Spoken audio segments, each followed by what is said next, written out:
Bueno, muchas gracias, Víctor, por la conversación previa, evidentemente, por la invitación. Muchas gracias a todos vosotros que os quedáis aquí. Vamos a aguantar a lo que podamos y ya si estáis muy cansados de la data barra, pues me hacéis algún gesto y cerramos. La conferencia, como ha dicho Víctor, se titula ¿Qué es el capacismo y cómo combatirlo? Y quería partir de un caso reciente, la polémica que hubo con la entrevista que hizo Risto Mejide a Arcadio Espada en su programa de televisión.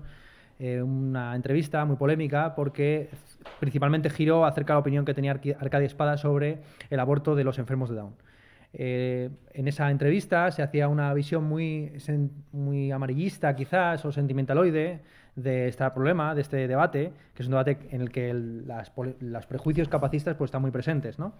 Arcadio Espada publicó en 2013, en mayo de 2013 en concreto, un texto titulado, un artículo breve, una columna de opinión titulada Un crimen contra la humanidad, donde le quería dar la vuelta al debate que entonces se estaba planteando desde las instancias de poder sobre el aborto en España. Como sabéis, el primer gobierno del Partido Popular después de la crisis económica, el de Mariano Rajoy 2011-2015, puso incluso encima de la mesa la cuestión del aborto, que había sido un debate muy fuerte durante la primera legislatura principalmente de Zapatero. Por aquel entonces, pues se contempló la ampliación del matrimonio para incluir a las parejas del mismo género y sexo, y también se habló de una reforma integral tanto de la ley de violencia de género como de la ley que regula el aborto. Durante la primera legislatura, insisto, de Mariano Rajoy, el ministro que trataba estos temas, que era Ruiz Gallardón, pues se quitó la máscara de miembro progre del Partido Popular y llegó incluso a plantear que las mujeres que abortaban a sus hijos estaban cometiendo un crimen contra la humanidad. Pues bien, lo que hace Arcadio Espada en ese artículo, que es un artículo como suele ser habitual en este columnista y polemista, pues polémico, a la contra, le daba la vuelta al debate diciendo que los que están cometiendo un crimen contra la humanidad no son las mujeres que abortan tout court, sino las que no abortan a determinados fetos. Parte ese artículo de una declaración de la diputada Beatriz Escudero que dice que se oponía al aborto de fetos donde se detecte una discapacidad futura. Literalmente, dice Arcadio Espada, lo que estaría planteando esta diputada Beatriz Escudero es que no debemos prohibir que un discapacitado pueda disfrutar de su condición. Evidentemente aquí se estaba haciendo una broma, una referencia irónica al famoso goza tu síntoma de la filosofía lacaniana, según la cual pues todos estamos discapacitados o enfermos o tarados de alguna forma y lo que se trata no es tanto de curarnos, porque el psicoanálisis ya no plantea ningún tipo de cura para las neurosis y mucho menos para la psicosis, sino que se trata de gozar como podamos pues de nuestros pequeños síndromes, especialmente los que tienen que ver con el síndrome de Edipo, etcétera. Bien, asumir, digamos, nuestra propia discapacidad o enfermedad, si se quiere así, o síntoma, como algo que pertenece a nuestra identidad personal, más que intentar curarlo o superarlo, ¿no? Asumirlo y entender que forma parte de nuestra identidad. Bueno, Espada evidentemente no está por esa línea, sino que entiende que obligar a una persona a nacer con una discapacidad pues supone un crimen contra la humanidad y rompe, dice literalmente, el consenso público sobre los derechos humanos en Occidente, según el cual pues existe un canon o un proyecto humano que estaría velando al permitir que una persona que va a sufrir durante toda su vida, esta es su terminología, pues llegue a nacer. Incluso se podría establecer un paralelismo entre este nacimiento forzado de un individuo que va a nacer o vivir sufriendo con una terminología muy habitual dentro de los militantes antiespecistas. Es decir, los militantes antiespecistas consideran que un ganadero que cría una vaca con el único objetivo de estar toda su vida sufriendo por la extracción de leche y por el sacrificio de los terneros que van asociados a esa lactancia, pues están naciendo para sufrir y que por lo tanto el pecado es doble o la culpa es doble o la inmoralidad es doble por parte de ese ganadero porque no solamente está haciendo sufrir a ese ser sintiente, sino que además lo ha criado de manera explícita para ese fin. Vale. Dice literalmente el Arcadio Espada, este es el pasaje más problemático, el que más se debatió de manera amarillista, insisto, y muy distorsionada en ese programa de televisión. Si alguien deja nacer a alguien enfermo, pudiéndolo haber evitado, ese alguien deberá someterse a la posibilidad no solo de que el enfermo lo denuncie por su crimen, sino de que sea la propia sociedad que habrá de sufragar el coste de los tratamientos la que lo haga. Este tipo de gente averiada, y aquí se ve el componente polémico de la columna, es decir, él está hablando de una avería moral, pero utiliza o de una incapacidad moral de comprensión por parte de estos sujetos, pero utiliza el término averiado precisamente para provocar, porque sabemos perfectamente hacia dónde, con qué tipo de terminología está coqueteando, ¿no? Eh, este tipo de gente averiada alza la voz histérica cada vez que se plantea la posibilidad de diseñar hijos más inteligentes, más sanos y mejores. Por el contrario, ellos tratan impunemente de imponernos su particular diseño eugenésico, hijos tontos, enfermos y peores. Volvemos aquí otra vez a los superlativos, ¿no? A los peyorativos y meliorativos que se habían planteado en el debate previo. Y aquí, en este párrafo, yo creo que se puede ya diagnosticar pues, los elementos centrales del capacismo como una ideología asociada al humanismo. La idea de que los derechos humanos están asociados a un canon, el canon de Policleto o el de Da Vinci, y que, como dicen los teóricos del Renacimiento, pues el ser humano sería un gran camaleón, a diferencia del resto de animales, que tienen una serie de aptitudes naturales.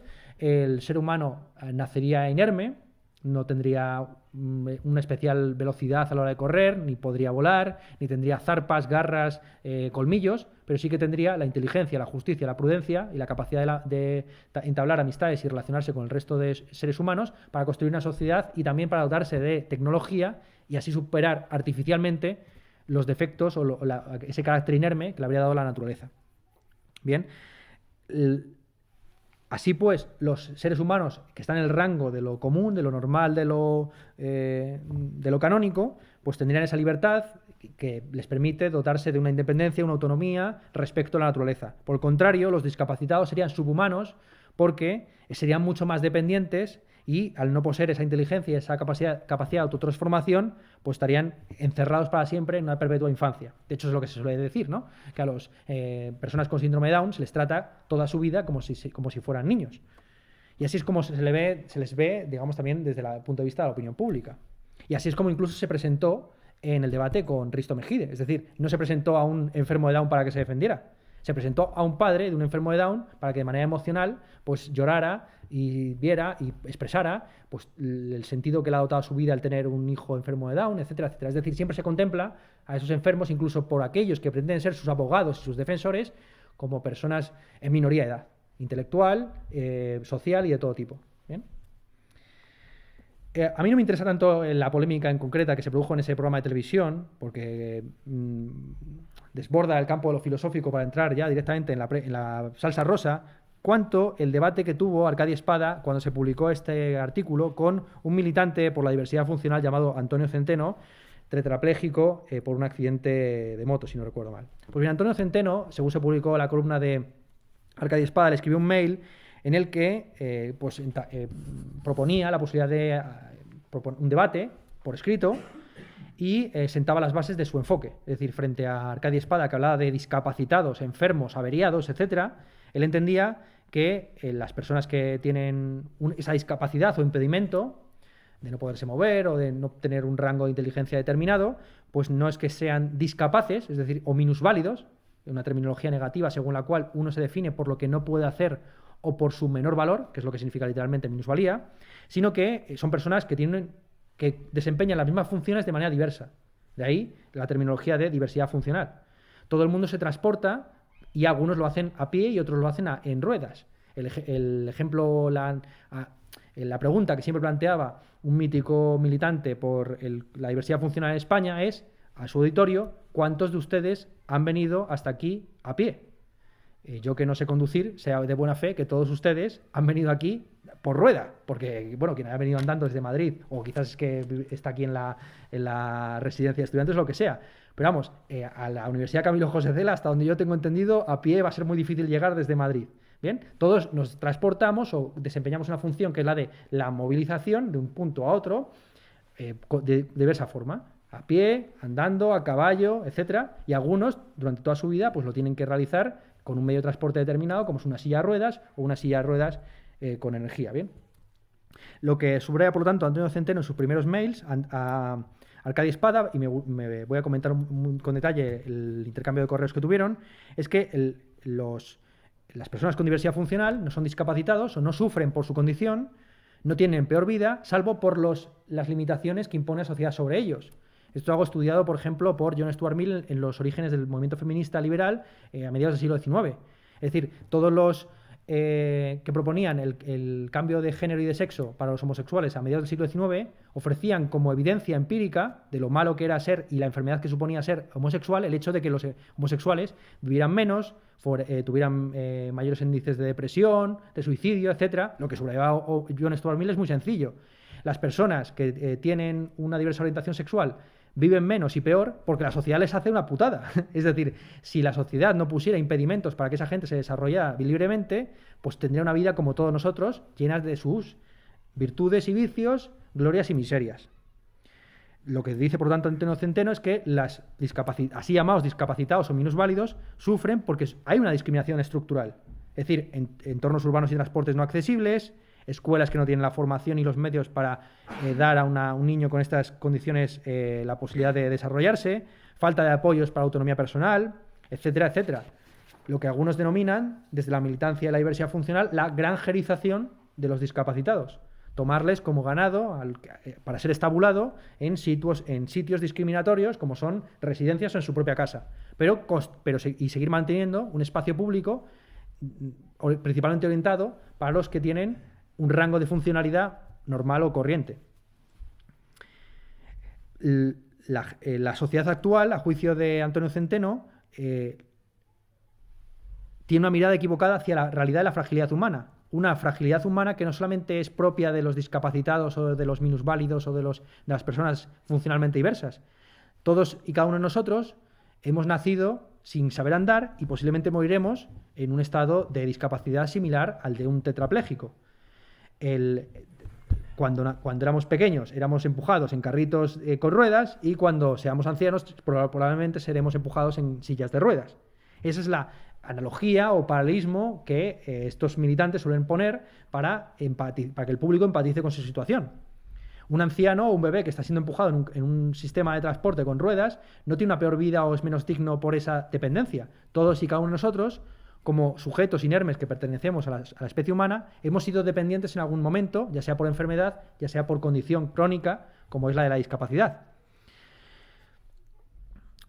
Hay varios enfoques, dice Antonio Centeno en su primer mail, que es bastante largo, acerca de la discapacidad. Lo que él denomina el enfoque presciente, el enfoque segregador, el enfoque integrador y el enfoque inclusivo. Abreviando mucho, porque luego vamos a abundar en ello, el enfoque presciente es aquel que previendo la discapacidad, pretende eliminarlo, pues bien sea a través de la eugenesia o la eutanasia o cualquier otro tipo de procedimiento de purga de esos sujetos que se consideran inaptos. El enfoque segregador es muy claro, es permitir o tolerar la existencia de esos sujetos, pero siempre y cuando formen una sociedad independiente o aparte. Igual que se toleraba la existencia de negros en el sur de los Estados Unidos, siempre y cuando no fueran a las mismas escuelas que los blancos, mismos restaurantes, mismos autobuses, mismas filas de autobuses, etcétera, etcétera. ¿Bien? El punto de vista integrador es aquel que lo que pretende es habilitar al discapacitado o a la persona con diversidad funcional para que se integre en la sociedad. Es decir, aceptamos a los negros o a los discapacitados o a las mujeres siempre y cuando ellos actúen como si fueran blancos, hombres o gente con capacidad. Bien, ese enfoque integrador se puede ver, por ejemplo, en el deporte también. En los Juegos Paralímpicos siempre se presenta la figura del deportista paralímpico como un superhombre. Es decir, como alguien que ha superado su limitación inicial por la vía de su esfuerzo, tesón o lo que sea, para alcanzar un grado de excelencia, incluirse, integrarse en la categoría de la competitividad y de la competencia.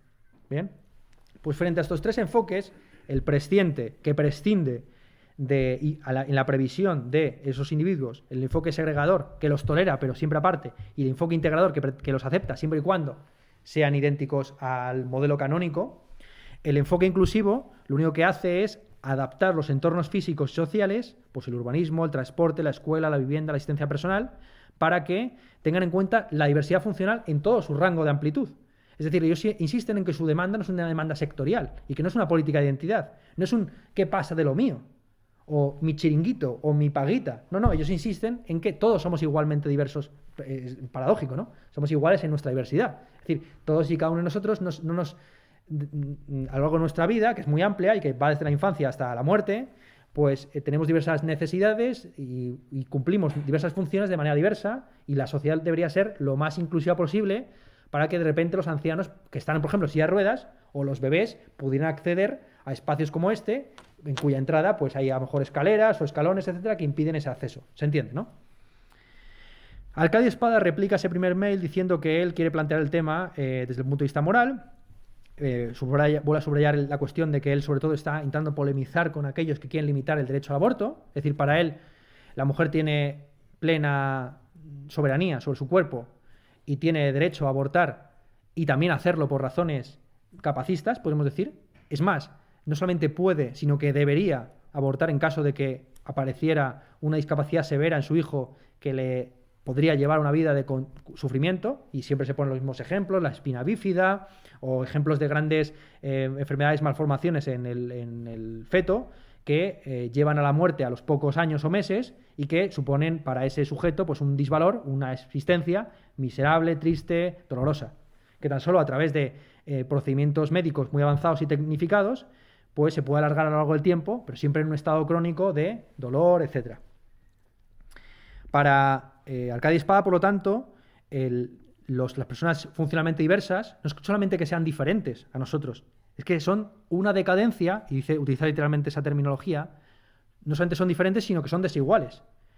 Dice literalmente, no es solo un modo distinto de estar en el mundo, sino que es un modo peor de estar en el mundo. Esa pérdida del feto, dice literalmente Arcadio Espada, es mucho menos costosa, y sigo en el ámbito moral, que la decisión de llevarlo a una vida cruelmente afectada de partida. Para Arcadio Espada hay una diferencia radical entre la vida del nacido y la vida del no nacido. Él subraya que aunque él, como padre, abortara y considerara su deber abortar a un feto con malformaciones que podrían conducirle, por ejemplo, a una tetraplegia, él, una vez ya nacido, ese bebé, o ya convertido en un adulto con el que puede debatir por correo, pues no le va a discriminar, porque entiende que hay una diferencia clave moral entre los no nacidos y los nacidos. A los nacidos hay que tratarles, hay que respetarles, hay que habilitarles, pero a los no nacidos, permitidme que yo pueda utilizar mis criterios morales como mejor crea en la aplicación a este caso concreto. Y no los plantea, insisto, como un criterio moral propio o particular, sino que lo entiende como un proyecto universal que toda la humanidad ha aceptado de toda la vida. Es decir, que una existencia discapacitada que no te permite llevar una vida autónoma, independiente, es una vida indigna. Y esa es la terminología incluso que utiliza él. Arcadio Espada, en ese mail, utiliza una terminología muy fuerte, dice, y digo esto, como comprenderá, porque yo distingo radicalmente entre la vida del nacido y la vida del no nacido, o para decírselo algo más dramáticamente, entre aplastar un huevo y aplastar un cráneo. Y siempre preferiré, aunque siempre reconociéndolo, el impacto de las creencias que afectan solamente a un puñado de células sin memoria propia y sin memoria en los otros. La réplica de Antonio Centeno es muy sencilla. Nadie es autónomo. La característica del ser humano, y esto es algo que está en el Protágoras de Platón, es que los seres humanos viven en sociedad, son gregarios y necesitan a los demás para sobrevivir. Y pone ejemplos muy sencillos. Es decir, usted, Arcadio Espada, probablemente ha comido hoy de alimentos que no ha cultivado usted mismo. Usted depende de todo un mercado de alimentos, de vivienda y de salud, de educación, etcétera, que le hace dependiente de la sociedad. Es decir, la fantasía de la autonomía del individuo que se forja a sí mismo, que no necesita a los demás, es del Robinson Crusoe, lo que algunos denominaban las Robinsonadas, pues son una abstracción. Porque incluso Robinson Crusoe, como he sabido, en la novela mítica, tiene la ayuda de Viernes. Y es más, cuando piensa acerca de su supervivencia en la isla a la que ha llegado como náufrago, piensa en términos capitalistas, de inversión, ahorro, es decir, sigue dentro, aunque él es más fácil sacar al mono de la selva que sacar la selva del mono. Es más fácil sacar al capitalista del mercado que el mercado del capitalista. ¿Bien? Entonces Robinson Crusoe, aunque esté en una isla desierta, se comporta como si fuera un broker de Wall Street, pensando en inversiones a largo plazo, de hacer esta actividad hoy para rentabilizarla mañana, etcétera, etcétera. La vida de un ciego, sordo y paralítico, dice Antonio Centeno, no solamente es que es buena, es que se puede considerar desde el punto de vista incluso normativo de nuestra sociedad como mejor. Las estadísticas indican que los sordos, ciegos, paralíticos muestran índices de felicidad por encima de la media y tasas de suicidio por debajo de la media. Aquí evidentemente hay razones sociológicas de peso. Es decir, unas razones principales que pueden conducir al suicidio es un estado depresivo en soledad. lo que, por suerte o por desgracia, tienen las personas con cierta discapacidad es que no están solas, sino que están acompañadas incluso de sujetos que les quieren imponer su modo de vida o lo que ellos entienden que es legítimo para alguien con esa situación. O sea que por esa vía no hay ningún problema.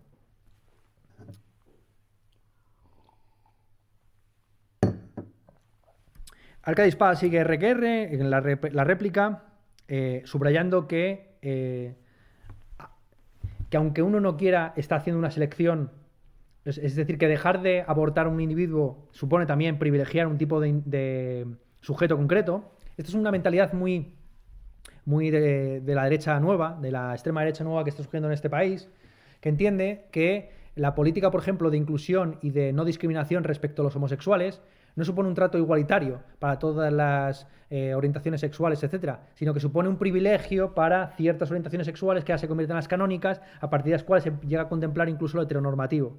Bien, y así que constantemente desde los programas y la caverna mediática de derechas pues se hable de la educación de las nuevas formas de sexualidad y de género como un adoctrinamiento LGTB, etcétera, etcétera. Pero por la idea, que también es muy razonable, aunque se distorsione mucho ideológicamente, de que de que no existe una sociedad que pueda contenerlos a todos. Es decir, que cuando tú estás incluyendo dentro del pack de las opciones sexuales posibles a determinados sujetos, pues también puedes estar haciendo apología de esa posibilidad frente a otras más. Es decir, aun cuando llegáramos a asumir todas las opciones sexuales como legítimas, seguiría habiendo un resto inasumible, por ejemplo, el de la pederastia, que seguiría siendo tratado o abordado desde un punto de vista policial o médico, etcétera. Bien, no existe lo hemos dicho previamente, no existe una sociedad que pueda incluirlos a todos y no existe una inclusividad sexual que pueda aceptar todas las opciones sexuales. Habrá alguna, por desviada que sea o inmoral que consideremos a día de hoy, que la llegaremos a contemplar como ilícita. Y sigue Espada. ¿Por qué ese óvulo fecundado y visualmente erróneo iba a ser más mío? Está hablando del ejemplo de que a él nacieran hijos con muchas dioptrías. Arcadi Espada tiene 30 dioptrías en cada ojo. Yo no sé si eso es casi estar ciego directamente. No sé si está exagerando, pero porque yo ya tengo 3 y ya estoy muy jodido de la mirada, pues no sé cómo estará él. ¿Por qué ese óvulo, está poniéndose el ejemplo de un niño que le fuera a nacer a él, ¿no? ¿Por qué ese óvulo fecundado y visualmente erróneo iba a ser más mío y gozar de mayor consideración que el próximo sano que pudiera fecundarse? Una oportunidad perdida es una oportunidad ganada y viceversa. Si lo piensa a fondo, cada hijo que nace aborta a otro. El catolicismo de ajo y sacristía examina el aborto desde el hijo ya nacido y hasta en trance de jubilación. Pero el aborto es una hipótesis donde el huevo mira al hombre y no el hombre al huevo. Yo no me quiero morir nunca, Antonio, pero me daría igual no haber nacido. Es una perspectiva filosófica clásica, ¿no? Es decir, si a ti te hubieran abortado a los 3 meses, no te hubieran abortado a ti. Hubieran abortado un conjunto de células que con el paso del tiempo se convirtió en ti. Pero tú no eres nada más y nada menos, para este humanismo de nuevo cuño, que el conjunto de tus memorias y de la continuidad psicofísica que va desde la temprana infancia hasta la ancianidad. Y por ese motivo se plantea desde un punto de vista humanista la posibilidad de la eutanasia. Una persona, podemos plantearnos, que tiene un Alzheimer severo, que está padeciendo en sus últimos días de vida, que está suponiendo un gasto excesivo para el sistema de salud pública de un Estado, ¿sigue siendo esa misma persona cuyos recuerdos se ha olvidado? ¿O es ya simplemente un puro vegetal cuyo mantenimiento obedece más bien a cómo se sienten de bien sus familiares? Esta es una pregunta legítima que se puede plantear y que de hecho Arcadi Espada está planteando en este debate. Como veis, esto es algo que Risto Mejide en su sensacionalismo y en su demagogia ni siquiera se aborda. Pero son temas serios que hay que debatir y que se están debatiendo por lo menos en esta correspondencia. El debate a partir de este punto ya encalla en una discusión puramente escolástica sobre si los derechos humanos se aplican a todos los nacidos y si solamente se aplican a los nacidos. El argumento de Centeno es muy sencillo. Aunque Arcadi Espada establezca una diferenciación moral entre aplastar un huevo y aplastar un cráneo, cuando dice que él abortaría a individuos con una determinada característica, a fetos que van a desarrollar una determinada característica, está presuponiendo un juicio negativo hacia los individuos que ya han nacido y que tienen esa característica. Es decir, aunque Arcadi Espada pretenda que él no está en contra de Antonio Centeno, que le parece un tío de puta madre, sino que está en contra del feto que él podría haber sido, ese juicio hacia el feto implícitamente conlleva un juicio negativo acerca de la vida de Antonio Centeno o de cualquier tetrapléjico. A saber, tu vida, aunque tú quieras enmascararla y maquillarla, es peor que la mía. Tú, como tetrapléjico, y no porque la sociedad te ponga escalones, vives peor que yo. La ceguera no es una forma distinta de vida, es una forma, además de distinta, peor. Esa es la idea de fondo, ¿no? de Arcadia Espada. Y eso es lo que le echa en cara Antonio Centeno. A su favor, a favor de la posición suya, utiliza o refiere al artículo primero de la Declaración de Derechos Humanos. Y aquí se ve como Antonio Centeno, aunque pretenda ir más allá del enfoque de Arcadia Espada, sigue preso de su humanismo. Es decir, ambos dos argumentan por la vía de que esto no es un debate sobre lo potencial, lo posible, lo actual, sino que es un debate sobre derechos humanos. Sobre si los derechos humanos se aplican o no a los fetos con una cierta capacidad o discapacidad, y si el hecho de que se apliquen o no a ese caso concreto tiene efectos discriminatorios o no para los individuos que ya nacidos pues tienen esas capacidades o esas discapacidades. El argumento de Antonio Centeno es el siguiente. En el artículo primero de la Declaración de Derechos Humanos se afirma claramente que los individuos nacen libres e iguales en dignidad y derechos, dotados como están, de razón y conciencia, deben comportarse fraternalmente los unos con los otros.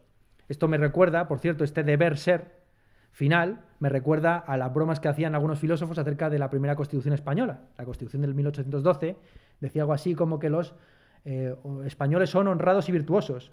Y dice, bueno, eso será el español que lo redactó, porque yo me comporto de manera completamente viciosa y deshonrosa, ¿no? Es decir, ¿qué tipo de deber es este? No, los españoles serán altos y guapos. Bueno, pon el deber ser que quieras, pero esto es una pura carta a los Reyes Magos, que es lo que se suele decir de los derechos digamos, sancionados en las constituciones contemporáneas, que en muchas ocasiones tienen un deber ser que no se ajusta a la realidad.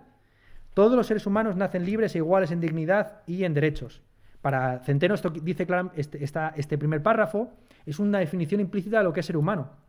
A juicio de Antonio Centeno, esta es una lectura interesante, los derechos humanos no solamente ofrecen un catálogo de condiciones para desarrollarse uno dignamente en la sociedad, sino que también ofrecen una definición de ser humano. Frente a las definiciones normativas del ser humano previas a la Segunda Guerra Mundial, meliorativas o peyorativas, es decir, el ser humano es un animal racional, un individuo que tiene cultura, un sujeto que tiene espíritu, o un ario, y todo lo demás son subhumanos, salvajes, animales, etc. Frente a esas definiciones humanistas pero normativas, la Declaración de Derechos Humanos del 48 habría aprendido los errores del fascismo, pero también del comunismo, para el cual un ser humano que no se desarrolle en un sistema, un ser humano que se desarrolle en un sistema de propiedad privada es un ser humano alienado, que no se desarrolla plenamente. Frente a esas lecturas, tanto del fascismo como del comunismo, los derechos humanos del 48 plantearía una definición muy sencilla de ser humano. Ser humano es todo ser nacido de otro ser humano. Claro, ahí se plantea el problema de qué vino antes, el huevo o la gallina. ¿Cuál fue el primer ser humano que nació de sí mismo para no haber nacido de algo que no fue humano? Bueno, no entran, evidentemente, dice, como los derechos humanos no se pretende aplicar sobre el Paleolítico, pues eso que se ahorran. Bien, la réplica de Arcadia Espada es muy sencillo. En la propia artículo primero citado por Antonio Centeno, vuelvo a leerlo, todos los seres humanos nacen libres e iguales en dignidad y derechos, dotados como están de razón y conciencia, deben comportarse fraternalmente los unos con los otros.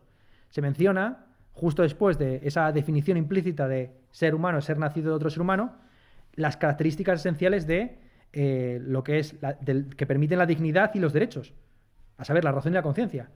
Es decir, que si verdaderamente los derechos humanos están ofreciendo una definición de lo que es ser humano, están cayendo en la vieja definición clásica aristotélica, platónica de toda la vida, de el ser humano como un animal racional.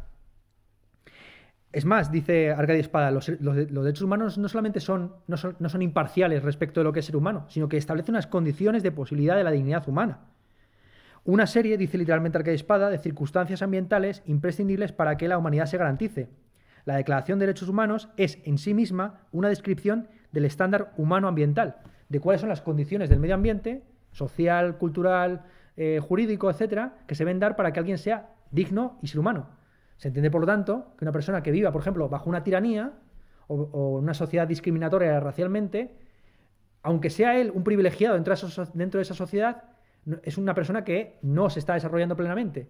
Mi libertad depende también esencialmente de la libertad de los demás. Eso es un poco lo que estaría de fondo de esta lectura de los derechos humanos.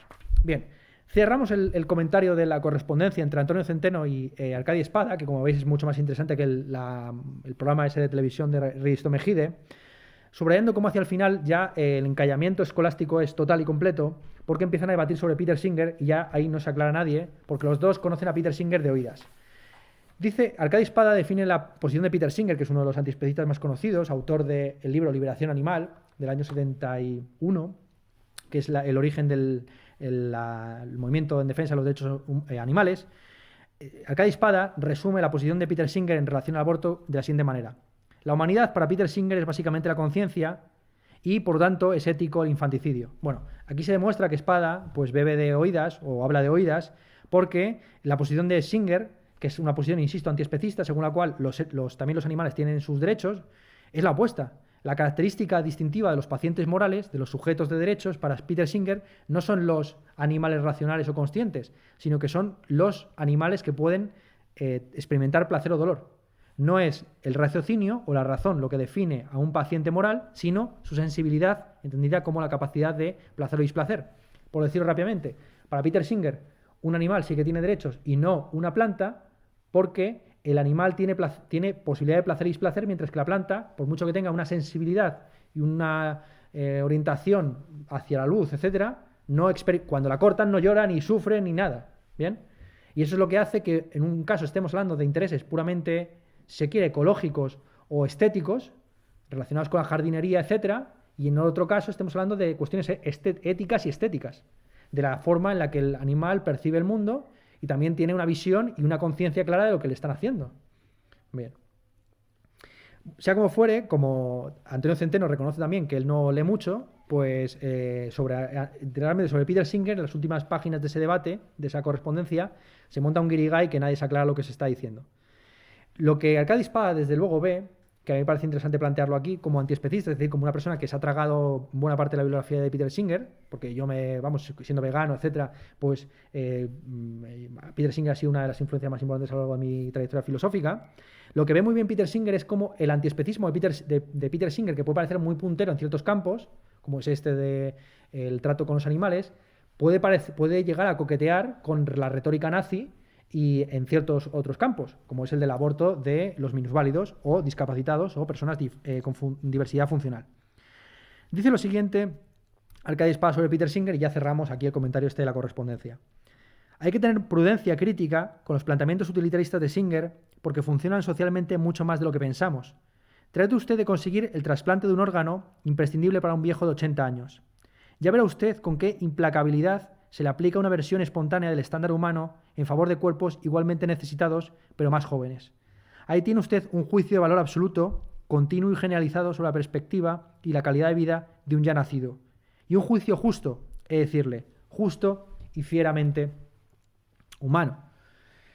Y esto es lo que se le critica en muchas ocasiones al utilitarismo de ciertos filósofos que ponen como criterio central de la moral el sesonocentrismo, la posesión o no de la capacidad de experimentar placer y displacer, y como criterio de valoración el de la utilidad. La utilidad entendida en un sentido subjetivo, si experimentas o no dolor o placer a la hora de tener ciertas experiencias. Peter Singer, no en balde, ha sido el filósofo más boicoteado por las asociaciones de discapacitados, especialmente en Alemania. Evidentemente, Alemania, con la historia que tiene, pues ha desarrollado un gran entramado social que queriendo aprender de su pasado, pues no tolera este tipo de asociaciones, en principio, aberrantes entre antiespecismo y discriminación hacia los discapacitados. Una posición, por cierto, que efectivamente se dio en el nazismo. Es decir, el Tercer Reich fue el primer país que prohibió la vivisección. La vivisección es el experimento con animales vivos, que es lo que se hace a día de hoy, por ejemplo, pues a la hora de testar cremas, pero también armamento, se prueba su eficiencia y su eficacia sobre animales. Los lanzallamas, por ejemplo, pues su estándar y su calidad se mide, si no recuerdo mal, por el tiempo que tardan en carbonizar a una oveja o a un perro o lo que sea. ¿Bien? Y esto es algo que se prohibió por primera vez en el Tercer Reich. Hay un famoso cartel que yo he colgado y he publicado y debía haber traído, en el que aparecen todos los animales de la fauna alemana haciendo el saludo romano a un miembro de las SS con el lema Vivisección verboten, ¿no? La vivisección prohibida. Entonces los pajarillos, los conejos, los conejillos de Indias, etcétera, todos estos están haciendo el saludo romano, levantándole la zarpa, nunca mejor dicho, a el miembro de las SS que les ha tratado de manera digna, humana, al mismo tiempo que se trataba de manera animal o subhumana a las personas homosexuales, gitanas, judías o mujeres que no entraban dentro de la categoría de lo que se considera la feminidad en el Tercer Reich, es decir, principalmente prostitutas y lesbianas. Bien, ese es el catálogo de todos los agraviados y clasificados en los campos de concentración nazis. Vamos a entrar, por lo tanto, en Peter Singer, este autor tan problemático o tan polémico y al mismo tiempo tan sugestivo, sugerente en el ámbito de los derechos animales. Como ya he dicho, a este hombre se le ha boicoteado varias conferencias que ha dado principalmente en Alemania y todo un debate acerca de si se le debería permitir o no dar conferencias sobre estos temas o si se debería simplemente pedirle que por favor se callara y que tan solo hablara sobre los animales, donde lo que dice por lo menos es más simpático o menos antipático. Me gustaría sobre todo recomendar la lectura de un texto titulado Unspeakable Conversations, o Conversaciones inefables o indecibles, de la discapacitada y también jurista Harriet McBride Johnson. Es un texto en el que Harriet McBride Johnson reflexiona o comenta su experiencia de debatir con Peter Singer. Johnson fue invitada a debatir con Peter Singer en Princeton sobre la cuestión de la discapacidad, etc. El texto es brillante y comienza diciendo lo siguiente: él insiste en que no quiere matarme, ¿no? Y a partir de ahí avanza, es decir, Johnson expone muy bien la exposición de Peter Singer, es decir, como Peter Singer le dice literalmente, es un hombre agradabilísimo, que frente a otras personas que son muy sobreprotectoras con los discapacitados, pues trata a Harriet Taylor de una manera natural, es decir, le va a dar la mano, no entiende que por ser una discapacitada no es alguien que un raro, un monstruo, sino una persona con la que se puede mantener un debate y un diálogo, y al mismo tiempo que reconoce las virtudes personales de Peter Singer, pues expone cuál es el debate que tuvieron, insisto, en Princeton, en dos conferencias que se dieron en el año 2002-2003. Bien, la posición de Peter Singer es muy sencilla. Las personas con capacidad están en mejores condiciones vitales que las personas que tienen discapacidad. Ceteris paribus, que esta es una terminología extraída de la economía, todo lo demás igual, es mejor vivir con vista que ciego, con oído que sordo, con capacidad de movilización que con tetraplegia, etcétera, etcétera. De tal forma que los padres que están trayendo al mundo, a la vida, un hijo con una cierta discapacidad, están haciendo una eugenesia negativa, que es la terminología de Arcadio Espada. Están prefiriendo que ese individuo sufra o que tenga esa discapacidad y esa vida peor, desde un punto de vista partida, en lugar de otro cualquiera.